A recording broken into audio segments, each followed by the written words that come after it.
So in this video, we're going to talk about mean median mode for group data in Bisaya. So muna itong example karon na data mo ni siyang itsura sa data kung group data. So naka-interval siya ang kaning first na column which is age. So kaning first nga row after sa heading nga age of frequency. So 10 to 12 na daw 5 ka buok, no? 5 ka data nga ang iyahang data is between 10 to 12. So ta kabalo kung 5 ba naka 10, 4 ka 10, isa ka 11. So mo nang gitawag og group data, nakagrupo siya. So dili ka sure on sa gid ang kanang data nga given. Ang kanang frequency mo nang pila ka buok ana nga interval. So kanang ikaduha nga row, for example 13 to 15. So may 8 ka data nga 13 to 15. So wala kabalo kung unsa nang 8. Duha ba na ka 13, 5 ka 14, isa ka 15. So inana. Manalisod siya ang group data kay wala ka idea unsa gid exactly ang tinuod nga data. Naka-table raman siya daan, namurag na summarize na siya daan. Pero pwede mo compute iyang central tendency ani. Meaning a mean, median ug mode. So kanang central tendency iyang i-determine kung saang nasa tunga nga data. Pero ang data nakagrupo. So although ang tunga nga interval 16 to 18, no, pwede ta moingon nga mo nang tunga pero di man pud ta sure gyud kay ang frequency nga pinakadaghan naaman sa 19 to 21. So basin na pud diha ang tunga. Manang kailangan nato i-compute. So ang task is to find the mean. So tanang mean ang average. So ang formula para ma-solve ang mean symbol is x bar, no? Ang line sa taas. Muna mean. And then ang yung formula is naka-fraction ng sa taas kanang murag letter E nga symbol. Greek letter na siya, sigma nga letter. Ang meaning na total. So kung ano man total sa f times x. So kinahanglan pa nimong x. Ang f kanang frequency given na siya. Kanang x wala pa, ihimo pa nang i-add nga column. Kanang n sa ubos mo ng total sa frequency. So kuhaan pa pud yan imong n sa ubos. So ang una natong buhaton is magdugang tag isa ka column nga x because need man nato sa formula, no? Sum of fx man na or total sa fx. So sa nang x mo nang tunga sa interval. Example 10 to 12 unsay tunga niya 11, no? Kung maglisod kag pangita sa the middle, example ang interval kay lagyo kayo difference. I-add ra nimong duha, no? Example kani 10 plus 12 22, then i-divide mo 2. So 11. So kanang 13 to 15, so obvious mga nga 14 ang tunga, pero pwede mo i-add 13 plus 15, 28. Then i-divide og 2, so 14. So mo gyapon ang answer. Kana lang kung lisod pang itawan ng tunga. Pero ang idea gid sa x is mo na tunga sa interval. May gitawag og class mark. Mo na siya mga tunga-tunga sa kada row. 11, 14, 17, 20, 23. Sunod buhaton, mag-add kag another nga column. Column nga fx. So unsay meaning sa fx? Kanang fx mo nang frequency o ang x i-multiply. So meaning kanang first nga row 5 ug 11 i-multiply nimo na 5 times 11 55. 8 times 14 112. 5 times 17 85. 10 times 20 200. 2 times 23 46. Pag man imong i-kuha ng total. sa fx. So mo nang symbol nga sigma kay mo na meaning total or sum. So total sa fx, i-add nimo nang nga column 55, 112, 85, 246. I-add nimo tanan ang suma total 498. So kanang total mo na gamiton nimo sa formula, no? So kanang frequency pod i-add pod nimo na para makuha ang n. I-add nimo 5 plus 8 plus 5 plus 10 plus 2. Ang total na 30. So pasabot sa data na 30 ka buok participants ani nga edad niya from 10 to 24, around 10 to 24 ang range. So since na naman tayo fx o sum sa fx o sum sa frequency, so pwede na nato i-solve ang mean. So substitute, no? Total sa fx mo na ang 498, ang total sa frequency nga n mo na ang 30. Then i-divide, no? 498 divided by 30, 16.60. Pero kung taas ang answer, taas nga decimal, so imo ra i-round off sa 2 decimal places. So meaning ang tunga ni nga data gamit ang mean is 16.60.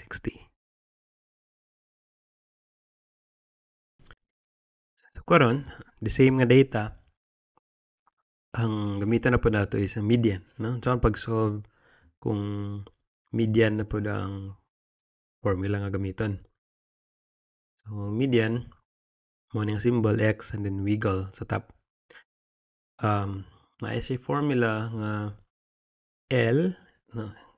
Partner sa formula, di pa na mao. Lower class boundary ang meaning anang L, no? Tuluan lang tumon saon pag kuha na anya.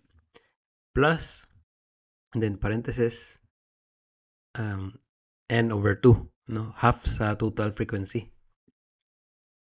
And then minus less than cumulative frequency nga lower. No, na siya subscript nga L man lower, meaning nga lower nga less than CF. So di pa na masabtan karon pero ako na ipakita niya sa na. Og nganong na lower, na subscript nga L, og nganong less than pa na. So obos is frequency sa median class, no? Mag-discuss pa na kung unya unsa nang median class.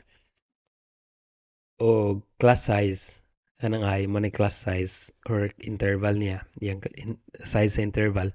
So pila ka book numbers kada interval, example 10 to 12, no? 3, 10, 11 ug 12. Pero pareha gina ang interval kada row, no? Di pwede lahi-lahi. So kung tagtulo ang 10 to 12, tagtulo po ang uban, no? 13, 14, 15, ang 16 to 18, tulo po, 16, 17, 18. So pareha na sila og ay tanan. Di pwede maglahi-lahi. So kung natong buhaton is mag-add og column nga lower class boundary mo ng L sa formula. Lower class boundary. So ang pagkuha na, subtract ni mo 0.5 ang kanang nasa left sa interval. Mga smaller numbers like 10, 13, 16, no, sa kanang first na column.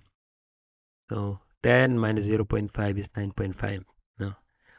So anong 0.5 mo na gid na iyang formula, iyang computation always na 0.5 minus 0.5 always ang sa left. 13 minus 0.5, 12.5, 16 minus 0.5, 15.5, 19 minus 0.5 is 18.5, 22 minus 0.5 is 21.5. So, mana ang lower class boundary. Karon unsa nang ang sunod to i-add is ang less than cumulative frequency.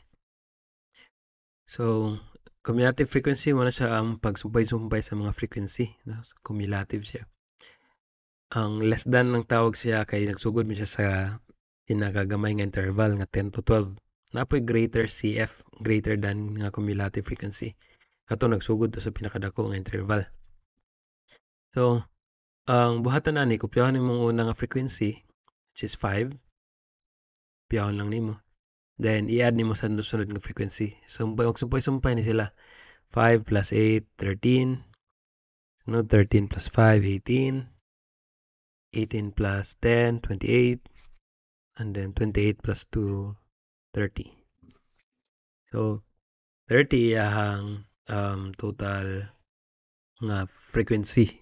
Dapat magpareha na siya sa n, ang last nga less than CF. So ang sunod buhaton after sa less than CF, mag-compute ka sa median class, no? Ang maning symbol sa median, x o nawigal. Then ay subscript nga c kay pangitaon man nimo median class. Median class gani pangitaon nimo row. Ang row nga gamiton nimo sa formula. So pag-compute na siya ikaw galing formula, n divided by 2. So kung ano mong half sa n. Ano man ang n? Mo na ang total sa frequency. So i-add mo na ang total is 30, no? The same raman nga data sa mean. So pareha ra answer. So compute na nimo half sa 30 divided by 2 is 15. So na th nakabutang kay di man na mo ang answer. Kuan naman na siya position. Manang na th kay 15th, no? Murag first, second, third, fourth, fifth. So ranking man siya, so mo na 15, ika-15th nga number ang median class.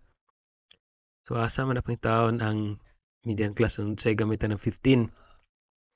Mo na imong gamiton pagpangita sa median class, tanawon nimong less than CF nga column. So tanawon nimo na ang 15 is na in between sa 13 ug 18. Imong buhaton no, sa duha man ka row ang 15 natong-an siya sa duha. Imong pilion always ang mas dako, no, kaning 18. So dili pasabot nga gipili nimo siya kay mas duol, pero tungod kay mas dako siya. Bisan pa og 14 na siya ang number, mas duol sa 13. Always ni pilion ang dako, mas dako nga number. So dili mag-matter kung asa siya mas duol. Pero kung exactly 13 siya, dito na ka sa 13. Pero 13.1 gali siya, dito na din ka sa sunod nga number. Kaya mas dako naman siya, bisan pag 0.1 lang sobra. So, na naman tayo median class. So, kanang row mo na gamitin mo sa formula. So, mo substitute ang L lower class boundary niya 15.5. So, mo na yung i-replace. And then plus. And then, yung pulihan ng n over 2, which is 15. No? Maoram na formula sa median class. So, 15, yung mo na ibutang diretso. Minus less than CF nga lower is 13. Anong dili man ang 18 gamiton nga mo na sa median class. Kay ang lower man gyud ang gamiton mo na subscript nga L. Kay dapat ang lower niya or ang lesser nga value. So before sa 18 is 13 mo na ang mong gamiton. And then ang ubos is frequency sa median class. So median class mo nang naka circulan og blue. Ang frequency niya is 5. So mo na ibutang. And then ang I katong class size mo na pila ka book numbers kada interval. So 16 to 18, tulo na 16, 17 ug 18. So mo nang 3 butang sa I. So after that, i-compute na din nimo. So kopyahon sa nimong lower class boundary, last na nimo i-compute, unahon nimo ang nasulod sa parenthesis. So 15 minus 13 is 2. Then kopyahon lang nimo 5 o 3. And then, so copy outro ang lower class boundary and then i-multiply nimo ang taas, no? 2 og 3, 2 times 3, 6. And then, kopyahan lang nimo 5. Although pwede raman i-divide nimo na 2 divide 5, haya nimo i-times og 3. Pero sahay magka-round off ka kung ang denominator kay 3 or 6 or multiples of 3. So, mas maayo nga i-multiply nimo una ang taas. Then, ayan nimo i-divide. So, kopya lang sa lower class boundary and then 6 divided by 5 is 1.2. And then i-add na din mo 15.5 plus 1.2. So ang median the median value is 16.7. So mo na ni answer. Mo na ni ang naa sa tunga sa data gamit ang median. So last is ang mode, no? Find the mode given the same ra gyapon nga group data. So ang mode nga symbol is x hat. So, ang formula sa pagkuha sa mode sa group data, lower class boundary plus D1, no, na ni formula ang D1, ako na i-discuss niya, but D stands for difference, no. D1 over D1 plus D2. Lahi po ning D2. Pero difference nga po na siya. Lahi lang formula sa D1. Then, times I. No? Na similarity kamay sa median nga formula. So, ang unang buhaton is mag-add ka og column. Column nga lower class boundary. So, mo gyapon pagkuha sa lower class boundary is subtract og 0.5 ang mga nasa left side, no, tawag na og lower bound. Mo na gitawag nga mga lower boundaries, no, or yeah, upper boundary og lower nga mga boundaries 10, 13, 16, 19 ug 22. So subtract nimo ng 0.5, mahimo siya lower class boundary. A lower limit man itawag lower limit kanang nasa left. Ang nasa right man itawag upper limits. So since same ra man og lower class boundary, so ato nang gidiretso og butang ang values. Sunod is pangitaon nimo ang modal class, no. Pareha sa median class, row gyapon siya. Pero papangita sa median sa modal class is unsa tong pinakadaghan og frequency. So pinakadaghan frequency diri is ang kaning row, which is 10, ang frequency. So if ever na multiple the same frequency, na 10 niya na pa isa ka row nga 10 pod, so duha imong sulbon nga mode. Kaya pwede man multiple ang mode. So karon mag-solve na ta gamit ang formula. So ang L is lower class boundary mo na ibutang nimo 18.5 plus ang D1 ug dito. So ang D1 pag solve sa D1, frequency sa modal class which is 10 i-subtract nimo sa frequency before sa modal class. So say before niya which is 5 ang ibabaw niya. So muna D1 pag i-subtract nimo ng duha. So 10 minus 5 is 5. So ang dito pod ang sa ubos pwede may subtract. So frequency modal class minus frequency after niya. So muna dito. So 10 minus 2 which is 8. So muna may butang sa formula ang D1 kay 5, so duha na ka D1 ug ang dito kay 8. So di na pwede magbaylo ang D1 ug dito, especially nga D1 kaduha nimo siya ibutang. And then ang class interval or class size is 3 gihapon kay tagtulo man kada interval. Tagtulo ka number. So sunod i-compute na nimo, kopyahan nimo lower class boundary. And then ang sulod sa parentheses unahon nimo compute, no? Ang i-add nimo ang ubos una. So 5 plus 8, so kopyahan nimo 5 una, ang sa ubos i-add 13. Then kopyahan nimo 3. So ang sunod, again kopyahan nimo lower class boundary. And then i-multiply nimong taas 5 times 3, 15. And kopyahan nimo ubos 13. And then imong i-divide 15 og 13.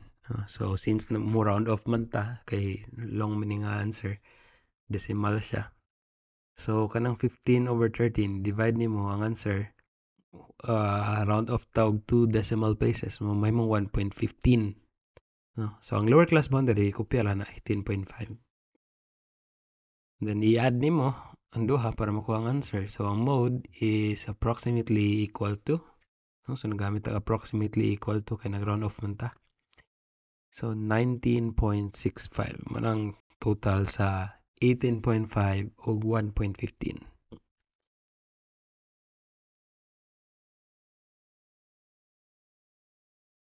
So thanks for watching. So I hope na learn o unta mag-subscribe mo sa akong simple nga channel.